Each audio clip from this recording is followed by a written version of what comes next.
ಇಲ್ಲಿ ಆನೆ ಗೀನೆ ಇರಬೇಕು, ಅದಕ್ಕೆ ಹುಷಾರಾಗಿ ಹೋಗಿ ಅಂತವ್ರೆ. ಏನೈತೆ ದೇವರಣೆ ಗೊತ್ತಿಲ್ಲ, ನಾನು ನೋಡುವ. ಯಾಕೋ ಯಾಕೆ ಬಿದ್ದ? ಯಾಕೆ? Flash back. ಓ ಇಲ್ಲೇ ನಿಂತಿದೆ ಗುರು ಆನೆ. ಯಪ್ಪ, ಓ ನೋಡ್ದ ಕಥೆಯ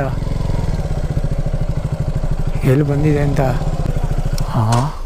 ಓ ಕಥೆಯ ಏನು ಮಾಡೋದು ಇವಾಗ?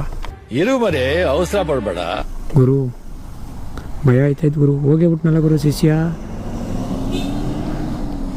ಆನೆ, ನಾನು ಹೋಗ್ಲಾ ಗುರು? ಅಯ್ಯಪ್ಪ, ಭಯ ಆಗ್ತಾಯಿತ್ತು ಗುರು. ನಾನು ಫಸ್ಟ್ ತಿರುಗಿಸ್ಕೊಂಡಿರ್ತೀನಿ, ಯಾವತ್ತಕ್ಕೂ ತಿರುಗಿಸ್ಕೊಂಡಿರ್ತೀನಿ ಕಣಪ್ಪ.